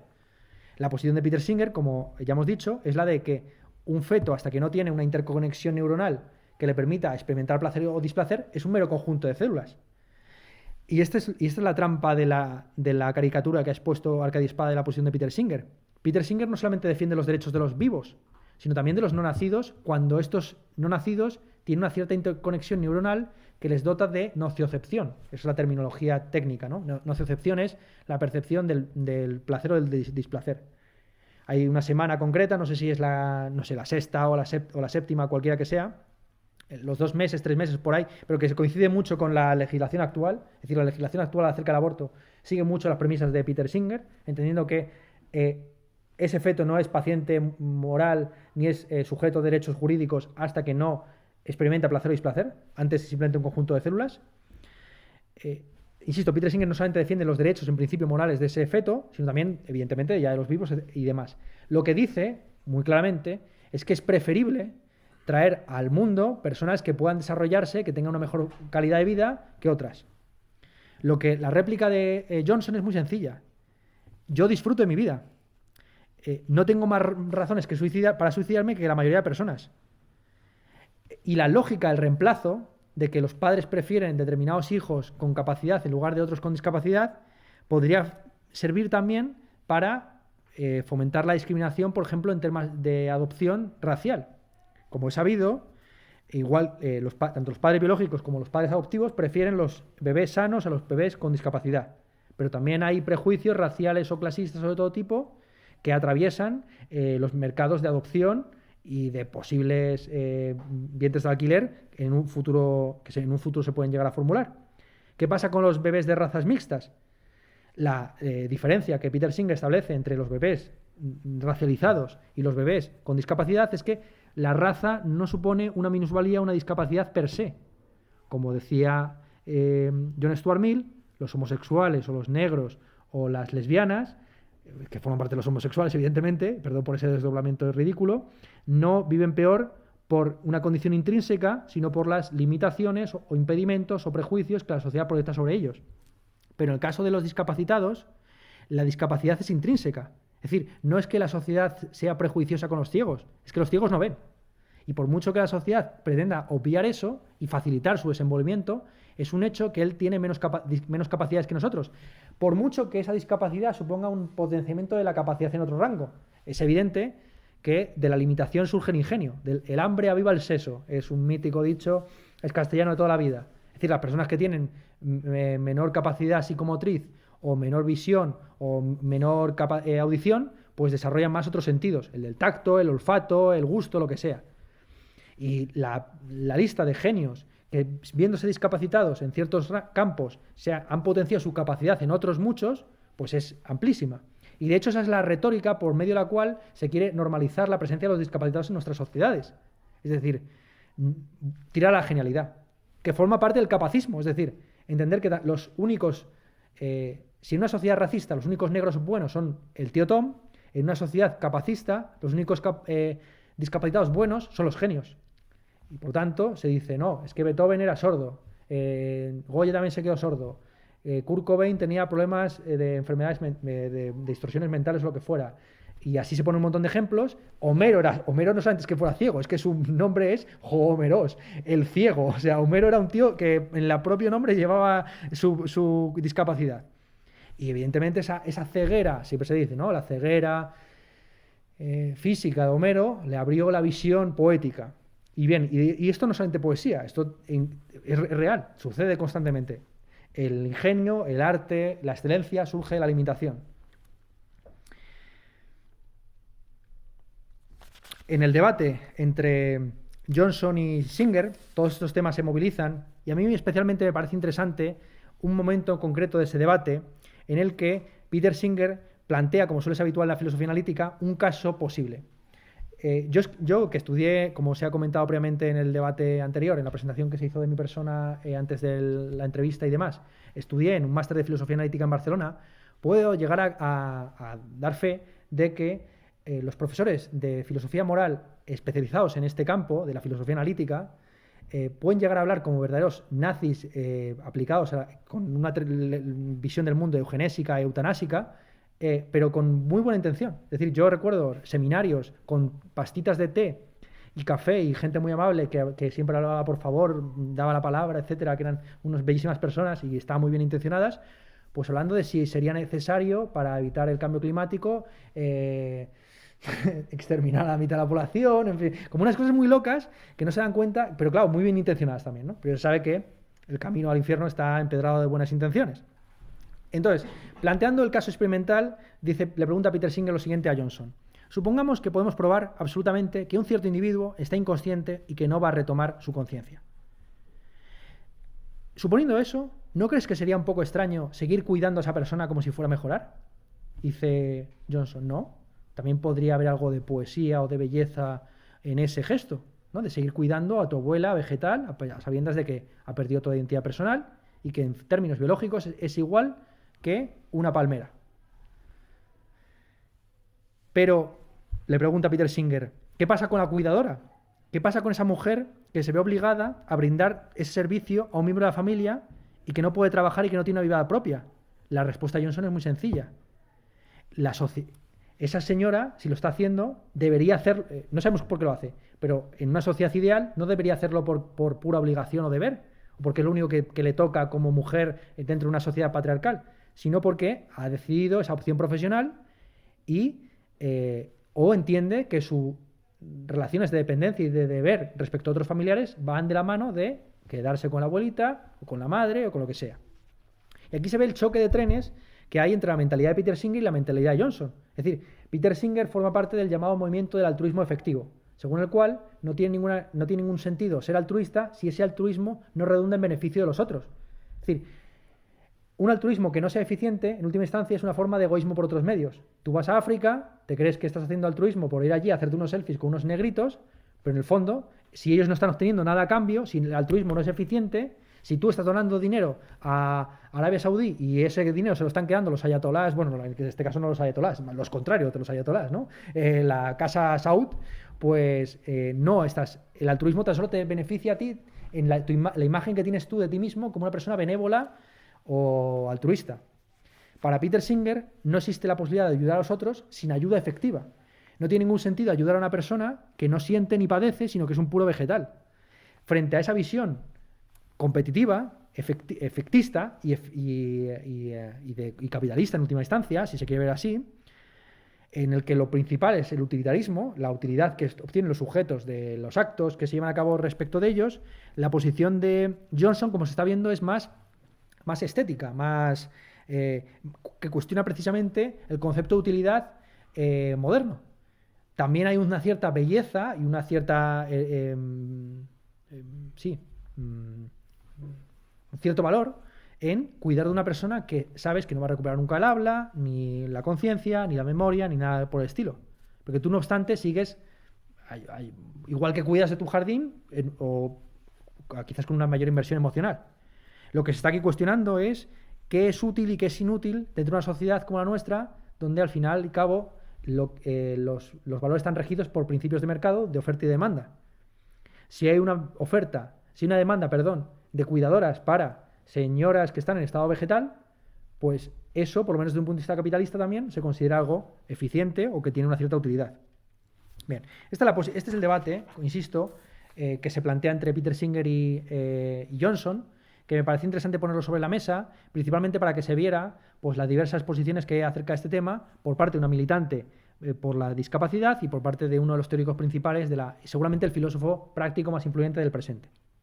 La posición de Johnson es muy sencilla. Ella espera que la pureza lógica de Singer es un filósofo muy cuadriculado, que al final se ve obligado a asumir el nazismo por pura coherencia lógica, pues se verá desbarrado por la complejidad del mundo. Es decir, que el mundo es mucho más complejo de lo que plantean los argumentos lógicos y los experimentos imaginarios, etcétera, de esta gente. Y eso es cierto. Es decir, yo que he estudiado con ellos, entiendo que por mucho que ellos crean que están intentando reconstruir el mundo desde su pequeño salón del té a las 5, pues al final hay una serie de partidos, de movimientos, de asociaciones, etcétera, que les desbordan y van por encima de ellos. En ese sentido, Peter Singer pues es un pobre diablo. Es decir, que la gente que le está haciendo boicot no se está dando cuenta que le están dando más importancia a la que deberían. Sus ideas pueden llegar a permear a través de sujetos como yo o sujetos como vosotros, que, bueno, leyendo un libro suyo se puede llegar a convencer de unas cosas o de otras. Pero la complejidad de la vida de un discapacitado que sufre, pero al mismo tiempo tiene momentos de placer, dice Johnson, va más allá de esos esquemas tan férreos de mejores, peores, capacidad, discapacidad, potencia, acción, etc. Y aquí quisiera, si esta es la posición de Arcadio Espada, esto lo he comentado simplemente también para que veáis cuál es el trasfondo de Arcadio Espada. Mi posición en relación a los fenómenos mediáticos es muy sencilla. No es despreciarlos, sino, al contrario, elevarlos y apreciarlos. Arcadio Espada puede que en su forma de desenvolverse mediáticamente sea un chabacano, un vulgar, un machista y todo lo que queráis. Y además tiene un pelo horrible, no soy yo tampoco para ser un ejemplo en este campo, pero él va peor incluso que yo en este tramo, ¿no? Pero detrás de él hay toda una filosofía y una ideología que debe ser analizada y que además tiene mucha profundidad en este caso. Y también del lado del luchador por la diversidad funcional, Antonio, ¿cómo te llamabas? Dios mío. Antonio Centeno, detrás de la posición de Antonio Centeno está una corriente filosófica muy potente que es la de la teoría de la diversidad funcional. Hemos dicho previamente en la entrevista, quitándonos también de este prejuicio, este sentimiento de inferioridad que tenemos los españoles, que en España no está atrasada para nada en el ámbito de la filosofía del deporte, sino que se puede decir que una de las teorías más interesantes de la filosofía del deporte pues fue articulada desde España, es decir, la trayectoria que va desde Ortega y Gasset hasta Cajigal, pasando por Samaranch y llegando incluso a Gustavo Bueno. ¿Bien? Y que no tenemos nada que envidiar lo que está planteándose en el mundo anglosajón, francés o alemán. Y lo mismo sucede en el ámbito de la discapacidad. vamos a entrar ahora en la parte central de la exposición, aunque veo que ya me he echado 45 minutos de exposición al coleto, que es la exposición de los diversos enfoques acerca de la discapacidad. El enfoque médico, el enfoque social, el enfoque cultural, el enfoque de la minoría. Y un enfoque original, no solamente en español, sino en España, es el llamado enfoque de la diversidad. A nivel internacional, la terminología, el eufemismo para referirse a los minusválidos es personas con discapacidad. En España, por el contrario, utilizamos la terminología de personas con diversidad funcional o personas funcionalmente diversas por influencia de un filósofo y tetrapléjico, Javier Romagnac, que murió el año pasado y al cual con cuyo nombre se ha fundado recientemente una cátedra en la Universidad Carlos III de Madrid dedicada a estas cuestiones. Pues Javier Romagnac, en el año 2005, coincidiendo con el estreno de la película Mar Adentro, sobre el famoso caso del suicidio asistido, la eutanasia asistida de Ramón Sampedro, pues acuña el concepto de persona con diversidad funcional. Y esto es una terminología propia yo no la he visto, no sé si ha sido exportada al ámbito hispanoamericano, pero desde luego surge aquí en España en el año 2005 y desde entonces hasta el día de hoy. Y a día de hoy es popular. Aunque Echenique quizás Echenique sí, porque precisamente le toca a él. Aunque Echenique puede llegar a conocer cuál es el origen del concepto de diversidad funcional. Pero el resto Broncano no. David Broncano, que habla de diversidad funcional o bromea sobre el tema de la diversidad funcional, y el resto de humoristas de la vida moderna que hablan de estos temas, seguramente no saben quién es Javier Romagnac. Pero de hecho, este filósofo pues está influyendo en la forma en la que hablamos y también nos comportamos respecto a los discapacitados. La posición de Romagnac es muy sencilla. Nosotros no somos unos discapacitados, nosotros no somos unos minusválidos, nosotros no somos unas víctimas. Nosotros somos personas funcionalmente diversas y lo que hacemos simplemente es expresar una diversidad que ya existe en el planeta Tierra. Romagnac en sus conferencias solía proyectar una película, a mi juicio metafísica, pero que ilustraba muy bien su tesis. En esa película, como si fuera un documental de la 2, pues empezaba primero mostrándose el planeta Tierra, luego la diversidad de los mares, luego la diversidad de la sabana, las diversas especies de animales, etcétera. Posteriormente la diversidad de etnias, las diversas razas de la especie humana, y ya se entraba más en detalle y aparecían las diversidades de edad y ya las diversidades de función. Y al final de ese documental, que empezaba con una visión del planeta Tierra desde la Luna, se veía a unos discapacitados militando, o unas personas funcionalmente diversas militando, porque lo suyo se considera desde la perspectiva de los derechos humanos y no desde la perspectiva médica o clínica del asunto. Estamos aquí, por lo tanto, ante una visión monista, según la cual las discapacitados o las personas con discapacidad simplemente lo único que hacen es expresar la diversidad que existe en toda la Tierra y que se debe asumir como un valor. Claro, lo que Romagnac obvia, y que no está por lo menos expuesto en sus conferencias, aunque sí en sus libros, muy recomendables, es que la diversidad en ningún campo es un bien en sí mismo. La diversidad es buena, por ejemplo, en los ecosistemas, siempre y cuando haya una homeostasis entre las diversas especies, de tal forma que haya un equilibrio de sus poblaciones y no se produzcan plagas que acaben por devastar esos ecosistemas. La diversidad, por decirlo rápidamente, no es un valor en sí mismo. La felicidad es un valor en sí mismo. El bien es un bien en sí mismo. Si alguien te dijera, ¿por qué quieres ser feliz? No hay respuesta a esa pregunta, porque ciertos fines o valores, como la felicidad, el bien, etcétera, son fines en sí mismos. Sin embargo, la diversidad, ¿por qué prefieres una sociedad más diversa? Es decir, ¿por qué la España de hoy es más diversa racialmente, es mejor que la España de hace 10 años o que la España del siglo XVI? ¿Cuál es el valor en qué contribuye la diversidad al bien de una sociedad? El único filósofo clásico que yo sepa que ha defendido la diversidad como un valor importante en las sociedades modernas es John Stuart Mill, que es el que hemos citado previamente, uno de los padres del liberalismo en el sentido progresista del término. La razón por la cual en Estados Unidos se sigue llamando a la gente de izquierdas liberales es por este motivo. Liberal en Estados Unidos, como he sabido, refiere a los socialdemócratas. Y lo único que hace es tomar la raíz que viene del liberalismo, de liberales y serviles. El término liberal se acuña en las Cortes de Cádiz. Volvemos otra vez a reivindicar, a españolear, es decir, el liberalismo no es un invento de los ingleses, es un invento de los españoles. Es en las Cortes de Cádiz donde se establece la diferencia entre los liberales y los serviles, los que están a favor de la separación entre la Iglesia y la monarquía y los que están a favor de su unión. Y los liberales del siglo XIX son personas que están a favor del sufragio femenino, de la redistribución de la riqueza y también de la diversidad. John Stuart Mill sostiene que una sociedad poco diversa es una sociedad donde puede que haya libertades formales pero no materiales. Es decir, una sociedad donde existe libertad de culto, pero todo el mundo sigue la misma religión, es una sociedad menos libre que una sociedad donde hay varias religiones y cada uno pues ya tiene unas infraestructuras y si tiene que hacerse un musulmán no tiene que construir el mismo su mezquita. No sé si me entiendo. ¿Bien? Una sociedad poco diversa es una sociedad en la que se impone la tiranía de la mayoría o de lo políticamente correcto o del discurso mayoritario. Es decir, si tienes una sociedad donde hay derecho al aborto pero nadie aborta, es porque existe una serie de prejuicios o de tiranías de la opinión pública, etcétera, que impiden que esas libertades se ejerzan.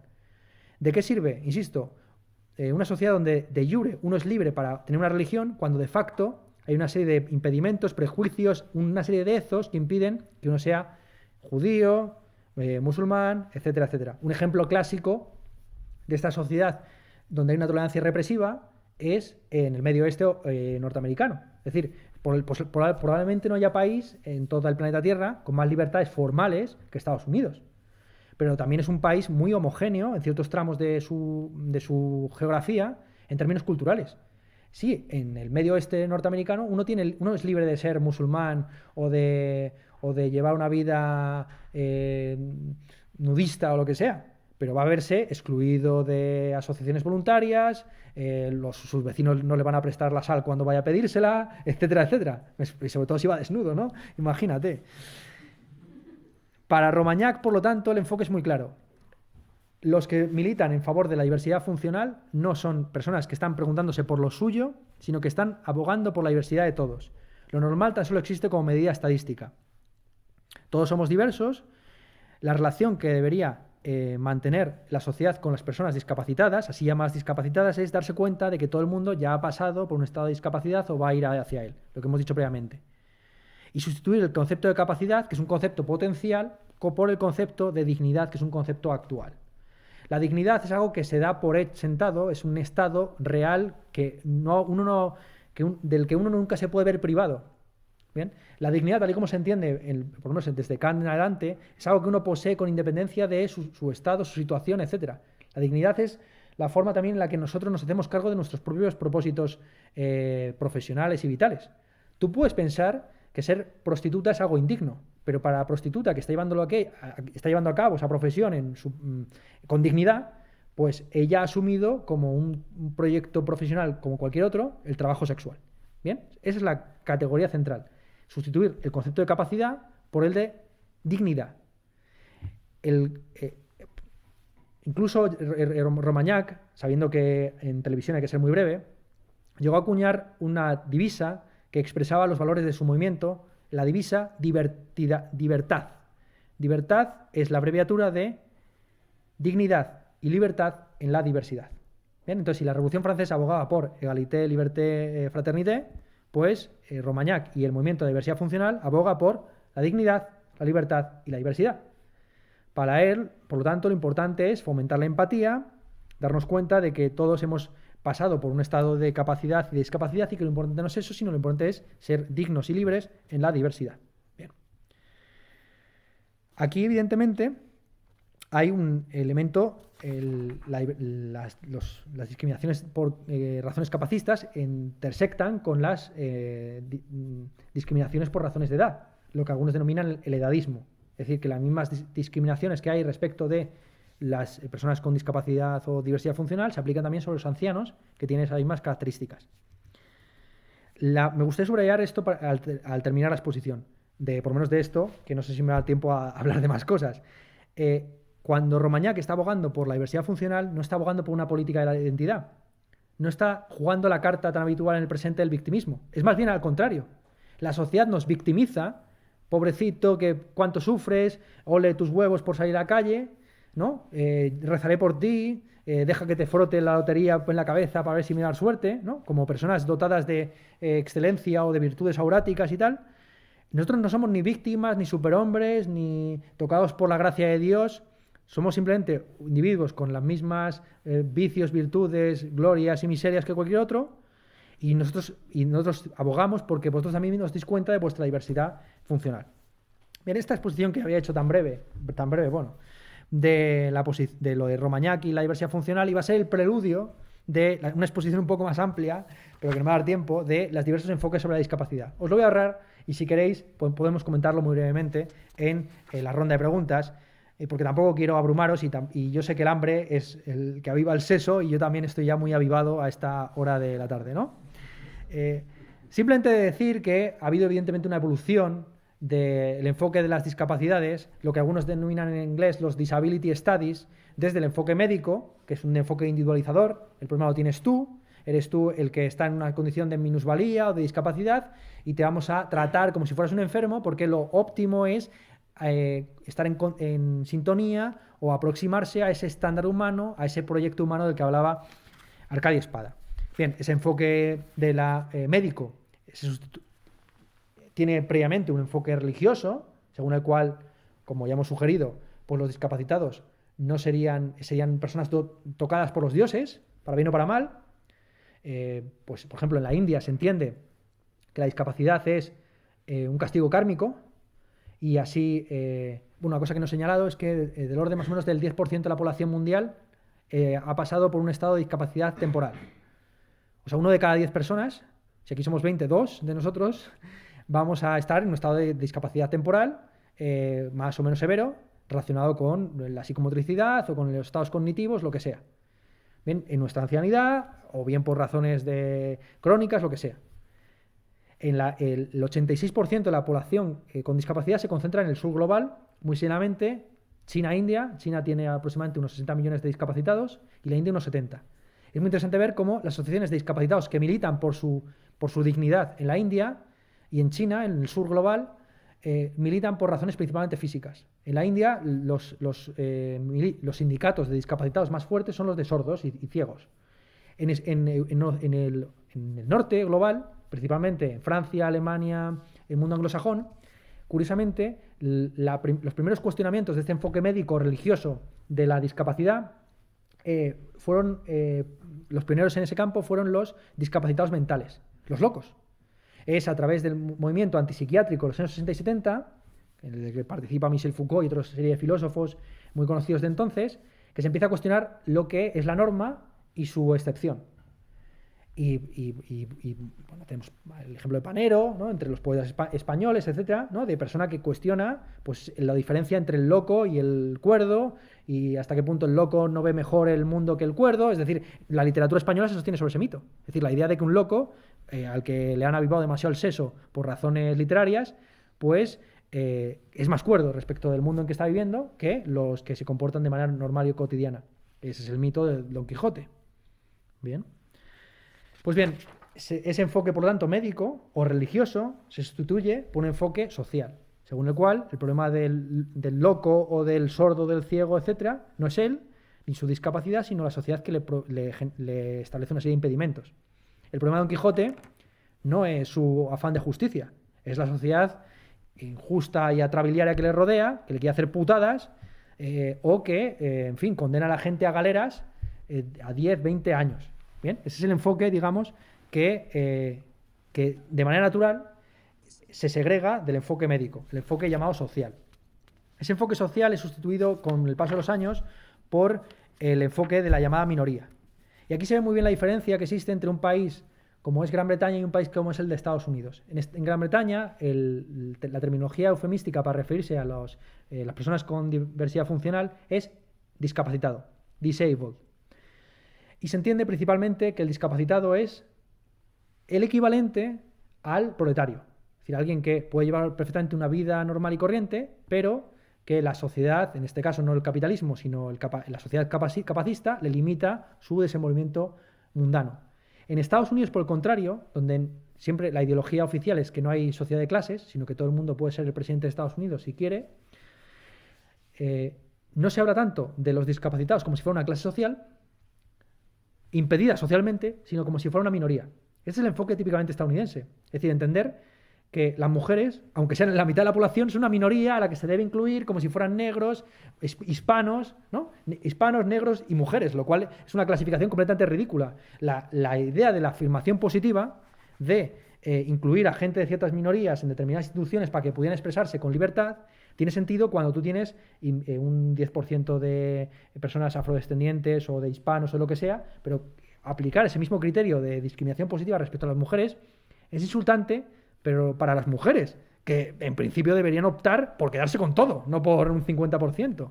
¿Bien? Pero ese es el enfoque típicamente estadounidense, entender que los discapacitados no son personas a las que la sociedad discrimina, porque la ideología oficial estadounidense es que en un país libre como es Estados Unidos, nadie te impide nada. Si no tienes dinero, el problema es tuyo, tú eres el perdedor y yo soy el ganador, etc. Así se entiende que el discapacitado no es alguien coartado socialmente, sino una minoría a la que se le está discriminando y a la que se le debería dar voz, lugar, voto, etc.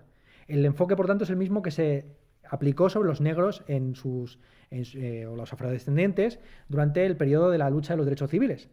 Es que además coincidió con temporalmente que la lucha por los derechos civiles se produjo al mismo tiempo que el retorno de los veteranos de Vietnam, muchos de los cuales regresaban de la guerra con fuertes discapacidades físicas, bien por heridas o lo que fuera, o psicológicas, por el consumo de drogas o por simplemente lo que vieron, que fue un espectáculo grotesco y dantesco. ¿Bien? Y es precisamente con los veteranos de Vietnam que se empieza a articular esta idea de la reafirmación en el propio síntoma. Nosotros no somos unos discapacitados o unos enfermos a los que nos debe ayudar la sociedad, sino que nos podemos reafirmar y empoderar en nuestra discapacidad.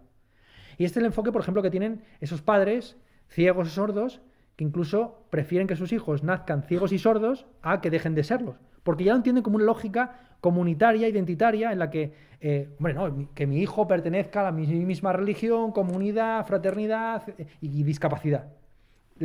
Convertir la discapacidad en un síntoma o una señal de identidad. Bien, esa es la diferenciación, yo creo, clara entre el mundo dentro del mundo anglo, y ya dentro del mundo académico, y ya cierro, la diferenciación principal es entre el modelo cultural y el modelo relacional. El modelo cultural es el propio de las humanidades. Del mismo modo que hacia los años 90 surge la teoría queer, según la cual no existe ninguna diferencia entre el sexo y el género. El sexo no es sino la proyección que hacemos desde el género para atrás, es decir, como presuponemos que existen tan solo dos géneros, el masculino y el femenino, pues interpretamos los cuerpos recién nacidos conforme a ese canon.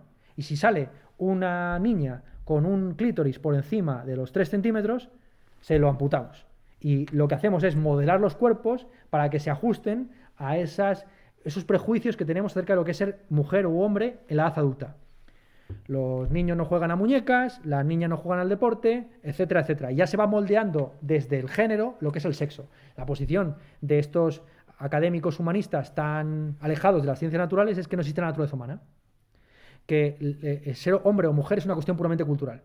Pues bien, esta tentación, negar la naturaleza humana y decir que no existe diferencia entre naturaleza y cultura porque todo es cultura, es también la hibris, la tentación en la que cayeron los humanistas de los años 90-2000, muy seriamente Judith Garland Thompson, quien rechazaban la distinción entre impedimento y discapacidad, impairment y disability.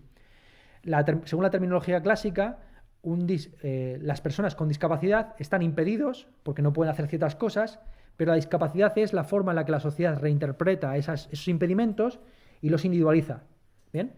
Yo estoy impedido para moverme con mis propias piernas, pero la sociedad es la que convierte ese impedimento en una discapacidad, en algo negativo que puede suscitar la segregación, la granjerización, etcétera, etcétera. Bien, esa es la lectura clásica. Chico, tú estás impedido, lo quieras o no. Si eres ciego, estás impedido para ver. Pero que eso se convierta en una discapacidad o no es algo que depende de la sociedad. Entonces, como veis, es el mismo paralelismo. Tú tu sexo no lo eliges, o sea, hija mía, tú si naciste mujer o hombre, es algo que te viene dado, igual que te viene dado ser ciego, sordo, paralítico. Otra cosa es cómo la sociedad interprete de manera positiva o negativa esos impedimentos o ese sexo. Pues bien, igual que las feministas de la tercera ola negaron el sexo como algo biológico, los teóricos del modelo cultural de la discapacidad negaron el impedimento como algo biológico. Y llegaron a decir que el ciego veía. O sea, lo que querían básicamente sostener es que la ceguera era un constructo social. O que la tetraplegia era un constructo social. Claro, ya nos acercamos a contemplar la filosofía y la teoría como una suerte de milagro, según la cual, pues basta con decir que no existe el impedimento para que los ciegos vean, los tetrapléjicos se pongan a andar.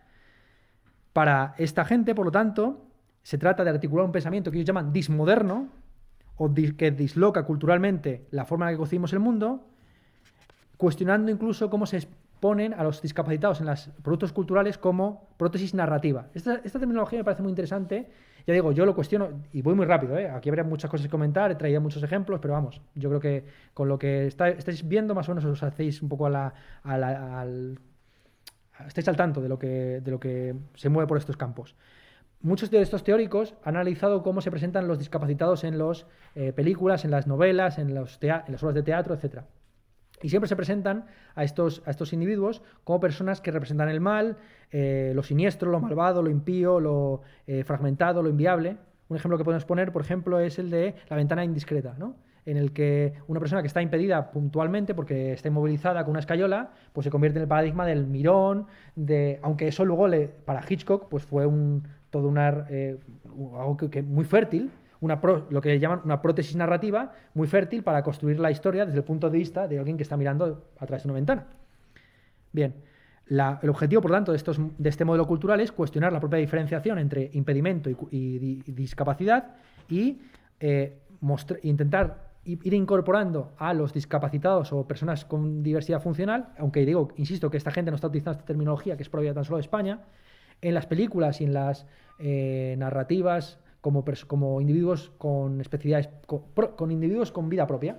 Es decir, del mismo modo que hubo un momento en que ya no se planteaba que los negros que se aparecían en una película era para ser graciosos o bufones, sino que podían perfectamente desempeñar cualquier función dentro del cuerpo de policía o lo que fuera, pues lo que habría que plantear es una serie de televisión en la que los discapacitados aparecieran pues como sujetos con una individualidad propia que no representaran un estereotipo, ni para bien ni para mal.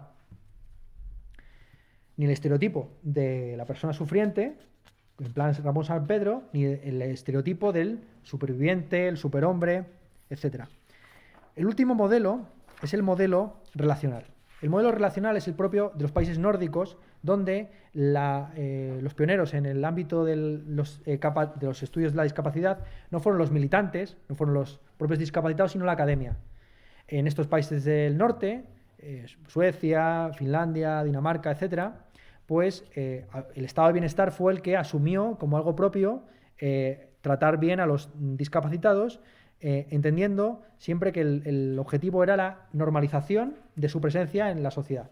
El enfoque relacional lo que entiende es que la discapacidad no es algo que se va a estudiar solamente desde un punto de vista sociológico o cultural, humanístico, sino que también hay que involucrar una serie de elementos arquitectónicos que también pertenecen a las artes, o a la biología, la psicología, etc. El modelo nórdico es muy sencillo. La discapacidad tiene que ver con la relación, sobre todo, entre la persona y su ambiente, es algo situacional y contextual, y la discapacidad es siempre relativa y se debe modular cómo se aborda. ¿Bien? Ya desde el año 79, en una época muy, muy temprana, pues empezaron a aplicar leyes, por ejemplo en Islandia, la ley de apoyo a personas con discapacidad intelectual, donde se buscaba siempre esa normalización, o lo que recientemente se ha llamado, una terminología más eufemística, valoración del rol social. Lo que se busca es, en todo momento, pues tener en cuenta, valorar cuál es la contribución que hacen también los discapacitados a las comunidades y a las sociedades en las que se encuadran. El ejemplo que viene más a mano es precisamente cómo ciertos discapacitados dotan de sentido vital a sus cuidadores. ¿Qué es lo que manifestaba el programa de Risto? Si el programa de Risto demuestra algo, es como ese padre que tiene un hijo enfermo de Down ha construido su sentido de vida alrededor del hecho de tener un hijo con síndrome de Down. Es decir, por decirlo rápidamente, la identidad personal del padre depende más de su hijo que la del hijo del padre. El hijo, si no tuviera un padre tan cuidado y caritativo, etcétera, pues tendría una serie de sistema de salud y sanidad, etcétera, español, que es bueno, malo, peor, mejorable, lo que sea, pero que podría hacerse cargo de él. Pero el padre, su sentido de vida está en ser una persona altruista, cuidadora, etcétera. Es decir, el discapacitado dota de sentido al que le cuida. ¿Bien? Y no hay nada que te haga sentir más valioso que tener a alguien al que puedes ayudar y que de hecho estás ayudando día a día. Y esto responde a la pregunta de Peter Singer de ¿no es absurdo acaso cuidar a una anciana que ya está en un estado vegetal? Será absurdo desde el punto de vista de la supervivencia o de la conciencia o de la memoria o del bienestar de la propia anciana. Pero desde el punto de vista de la cuidadora que está obteniendo un salario o es un familiar que se siente realizado al desempeñar ese deber, vaya si tiene sentido. Puede que sea incluso la razón por la cual sigue viva la cuidadora, no la cuidada. ¿Se entiende, no? Ahí la relación del cuidado es mutua en dos direcciones. Los que se dejan cuidar dotan de sentido a los cuidadores. ¿Bien? Eso es un enfoque que yo creo que es interesante tener en cuenta y que además va a ser una opción profesional que se va a abrir en los próximos años muy fuerte. Lo que dice el Romagnac y una serie de militantes por la diversidad funcional es la siguiente: conforme vaya avanzando la ciencia y la medicina, va a haber más de los nuestros. Va a haber más discapacitados, porque vamos a vivir más años, porque vamos a vernos sometidos a enfermedades crónicas de la edad tardía, y conforme cuantas sociedades son más prósperas, más envejecen y por lo tanto más posibilidades de trabajo hay en todo el sector de los cuidados, en un sentido muy amplio del término. Lo que desde luego no va a sustituir la inteligencia artificial, bueno, salvo que sea muy sexy o erótica o lo que sea, es la necesidad del contacto humano y de la compañía, etcétera. O sea, que muchos de nosotros, la filosofía a lo mejor, aparecen unos robots que son mucho más listos que nosotros, manejan mejor la bibliografía, razonan más lógicamente, además hablan mejor en público, pues y tienen mejor pelo o lo que sea, o mejor bigote, y nos robarán el puesto de trabajo de aquí a unos 20 años. Pero ningún problema, porque yo podré cuidar de mi abuela y mi abuela, pues yo también me sentiría muy realizado al cuidar de ella. Bien, cierro. Aunque ya digo que me estoy saltando un montón de cosas que tenía previstas comentar, pero yo creo que con esto que he dicho, más o menos os hacéis al cargo de cómo está la cosa en el ámbito del debate sobre la discapacidad y los llamados estudios de la discapacidad. Un tema que no quisiera dejar de tocar, perdón, porque ya pensaba ir hacia el final, es el debate que se ha producido desde un punto de vista epistemológico entre tres teóricos de este campo, Tom Shakespeare, como el dramaturgo, Colin Barnes y Mike Oliver. Oliver fue el primer catedrático de los estudios de la discapacidad, año 89, Gran Bretaña. El debate Barnes-Shakespeare-Oliver versa acerca de si hay que ser discapacitado para hablar de la discapacidad. Y aquí entramos en un tema crucial, clásico, ¿no?, de la nueva izquierda contemporánea. Es decir, ¿quién habla y desde dónde habla? ¿Es legítimo que yo, que en principio no estoy sometido a ninguna discapacidad, esté hablando sobre este tema, o me estoy apropiando de la experiencia de una serie de individuos para promocionar mi carrera, etcétera, etcétera? Pues es un debate que Barnes, Oliver y Shakespeare ponen sobre la mesa, y aquí vemos tres posiciones muy diferenciadas. La posición de Barnes es que nada sobre nosotros sin nosotros. Es un lema clásico del movimiento por la diversidad funcional. Es decir, constantemente los individuos quieren decir si nuestra vida es valiosa o poco valiosa. Pues dejad que ya nosotros mismos nos ocupemos de esto, vosotros a lo vuestro y nosotros a lo nuestro. ¿Bien? Esa es la posición clásica. Nada sobre nosotros sin nosotros. Pues para Barnes, el objetivo de los intelectuales que trabajan en este campo, los Disability Studies, debería ser siempre estar al servicio de las personas con discapacidad, ser intelectuales orgánicos, como lo sería un militante de un partido comunista tradicional. El concepto de intelectual orgánico, no en balde, lo acuña Antonio Gramsci para referirse a la posición que deben ocupar los intelectuales respecto del Partido Comunista. Del mismo modo que el intelectual no tiene por qué ser un proletario para conocer y leer el Capital de Marx, pues un intelectual sobre la discapacidad no tiene por qué ser un discapacitado, pero sí que tiene que estar al servicio de los intereses y de las necesidades y de los derechos de los discapacitados. La posición de Shakespeare es una posición más académica, según la cual, pues bueno, la investigación es libre y uno tiene derecho a elaborar nuevas teorías, aunque eso no tenga una concreción concreta en cómo viven los discapacitados. Al final at the end of the day, ¿no?, que se dice en inglés, al fin y al cabo, a los discapacitados les da igual si hay una diferenciación o no en términos teóricos y filosóficos finos entre impedimento y discapacidad. Es decir, el ciego no va a ver, por mucho que un filósofo diga que no hay ninguna diferencia entre naturaleza y cultura. ¿Bien? Eso es una pura abstracción y una pura palabrería que nos sirve para montar congresos a los filósofos y decir nuestras cositas. Desde el punto de vista de Barnes, eso es una pérdida de tiempo, porque un intelectual orgánico no se anda con ese tipo de chorradas. Pero desde el punto de vista de Shakespeare, pues bueno, la academia y la intelectualidad tiene su autonomía relativa, y aunque es cierto que debería estar al servicio siempre en sus aplicaciones prácticas, de los intereses de los discapacitados, pues hay una diferencia entre la teoría y la praxis. Eso es lo único que dice Shakespeare.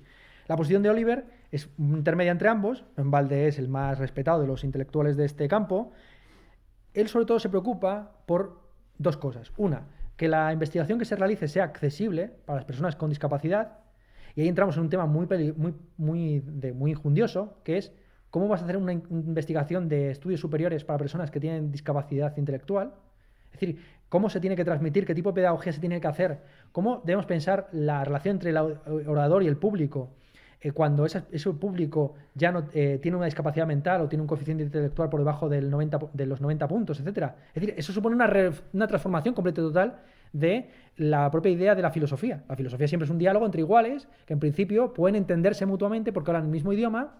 Es lo que para Sócrates había dos condiciones para que el esclavo pudiera reconocer que ya sabía geometría: que hablara griego para poderse comunicar y que no estuviera impedido intelectualmente. Pero cómo se le...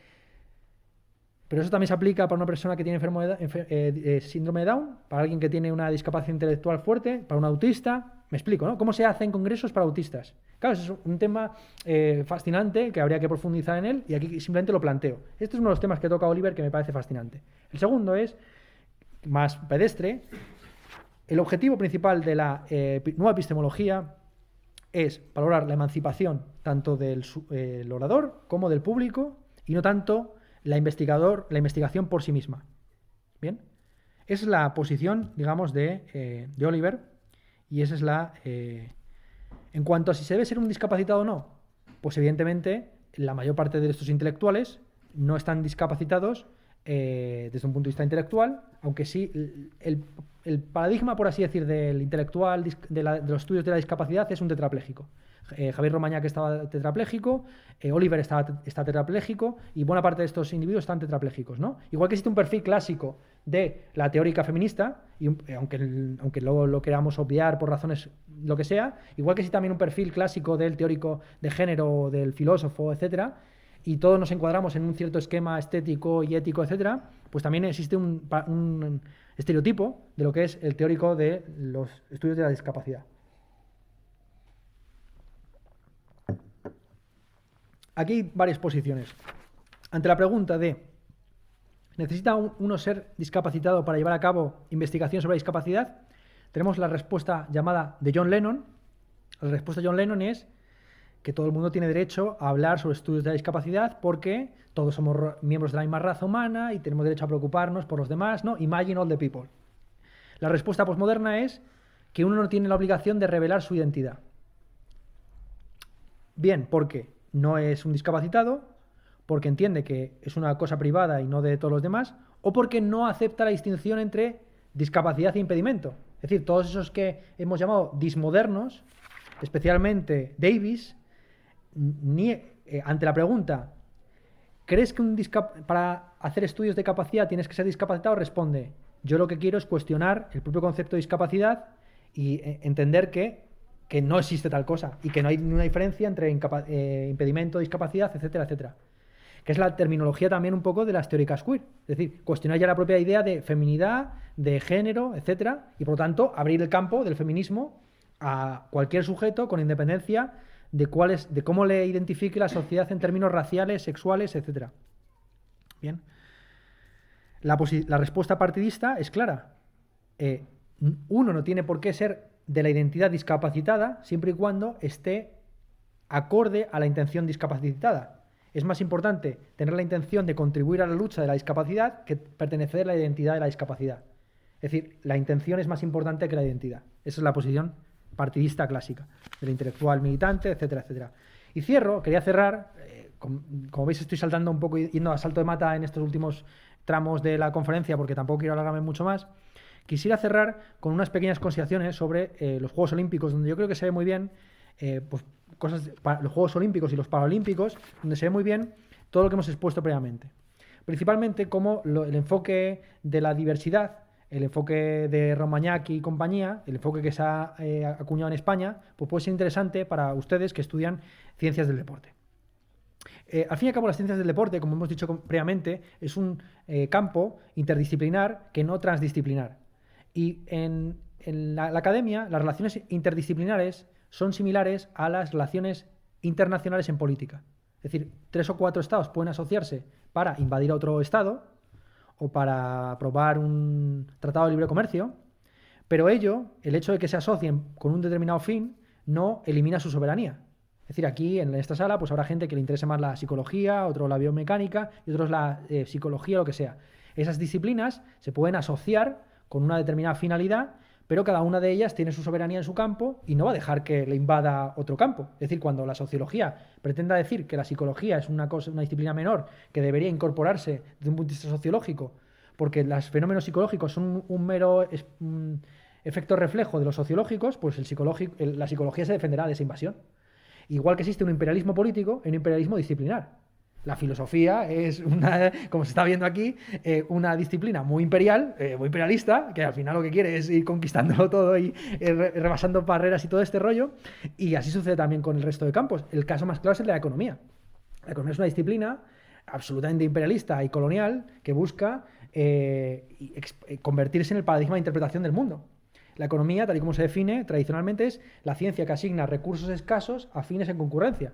Pero entonces, hasta preparar un plato de judías verdes, donde hay diversos medios limitados para un fin, es economía. Bueno, oikos nomos, la ley de la casa, es lo que significa en griego. La economía al final sería economía la gestión de recursos, el deporte sería un fenómeno económico, porque hay que dosificar las energías para un determinado fin, llegar el primero en una carrera o lanzar una jabalina o lo que sea. ¿Bien? Pues bien, en los Juegos Paralímpicos se ve bien cómo todo el enfoque de la diversidad, y aquí es donde quiero cerrar, es valioso porque sobre todo cómo todos hemos pasado o podemos llegar a pasar por un estado de discapacidad puntual. Los Juegos Paralímpicos, de hecho, originalmente no se crean para personas que nacieron con una discapacidad, sino que lo adquirieron en la Segunda Guerra Mundial. Los primeros Juegos Olímpicos, que no se llamaron así, sino se llamaron Juegos Internacionales en Silla de Ruedas, se celebraron en el año 48 con motivo de los Juegos Olímpicos en Londres, y aquí la geopolítica es esencial, es decir, ¿cuál es la capital de los Juegos Olímpicos después de la Segunda Guerra Mundial? Pues el país que aguantó la ofensiva de Alemania durante la Segunda Guerra Mundial, que es Gran Bretaña. Bien, en paralelo a los Juegos Olímpicos del 48, Sir Ludwig Budmann organiza en un hospital, el Hospital Stoke Mandeville, una pequeña competición entre veteranos heridos en la Segunda Guerra Mundial. Él lo enfocaba desde un punto de vista médico, entendía que era bueno que sobre todo los veteranos, los heridos, etcétera, pues mantuvieran su forma física y que además dotaban de sentido a su vida al dedicarse a determinados deportes. Así es como surge primero. Las primeras competiciones son principalmente tiro con arco, tiro con jabalina, y ya empieza a surgir el baloncesto inmediatamente después. En el año 52 empieza a haber una competición internacional, pero dentro del ámbito de los aliados. El equipo holandés compite contra el equipo británico, y como sabéis, los primeros Juegos Paralímpicos oficiales son los de Roma 1960. Y aquí vuelve a introducirse el elemento religioso o ideológico del olimpismo. Como hemos dicho previamente, hemos comentado muy brevemente, el olimpismo no es simplemente una institución, sino que también es una forma de vida, es una ideología, y en un determinado momento la Iglesia Católica entiende que a ella también le puede beneficiar la ideología del olimpismo. Si no recuerdo mal, creo que los Juegos Olímpicos del 60 en Roma son uno de los primeros que se empiezan a retransmitir en televisión. Los de Berlín a 36 también habían sido retransmitidos en televisión, pero era una televisión muy, muy rudimentaria, que tan solo se veía en Berlín. Y supongo que habría, a lo mejor, quizás retransmisiones en radio para toda Europa, y por supuesto la película de Leni Riefenstahl, ¿no? Pero no es hasta el año 60 que empieza a haber ya retransmitido en televisión en directo para todo el mundo, precisamente en Roma. Es decir, ¿qué ejemplo más paradigmático de la divisa Urbi et Orbe, ¿no? En la ciudad y en el orbe, o en el mundo. Y es en ese contexto en el que, entendiendo que todos somos iguales ante Dios con independencia de nuestra encarnación corpórea, etcétera, etcétera, que los Juegos Paralímpicos se equiparan en términos institucionales a los Juegos Olímpicos. Pero en realidad esa equiparación efectiva no se ha producido hasta muy recientemente. No es hasta los años 2000 que empieza a haber una cooperación entre el COI y la institución que organiza los Juegos Paralímpicos, y no ha sido hasta muy recientemente que ciertos deportistas de los Juegos Paralímpicos compiten también en los Juegos Olímpicos. El ejemplo que quisiera poner, y con este cierro, es el de Oscar Pistorius, que fue un velocista sudafricano que, después de haber sido récord paralímpico los 400 metros, pasó a los Juegos Olímpicos, y que llegó a quedar octavo en el relevo de 4% en los Juegos Olímpicos de Londres 2012. Y Oscar Pistorius yo creo que es un buen ejemplo de cómo, del discurso precisamente de Romagnac. Este hombre, evidentemente, en su campo de especialidad, que es los 400 metros lisos, pues es un superhombre, ¿quién lo duda? Pero es un sujeto como cualquier otro, es decir, no se le tiene que considerar ni como un bendito de Dios, ni como un maldito del karma, ni como un enfermo, sino como un individuo con sus vicios y sus virtudes.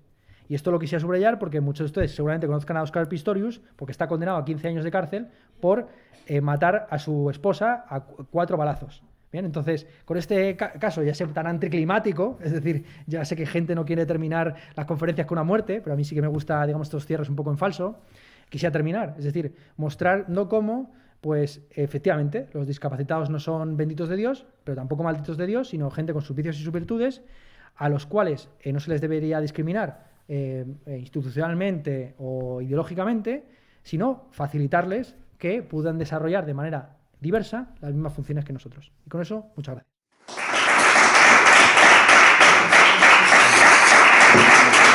Muy bien, pues Ernesto, muchísimas gracias. Bueno, no sé si tenéis alguna pregunta, alguna observación que hacerle a Ernesto con respecto a esta conferencia, centralizar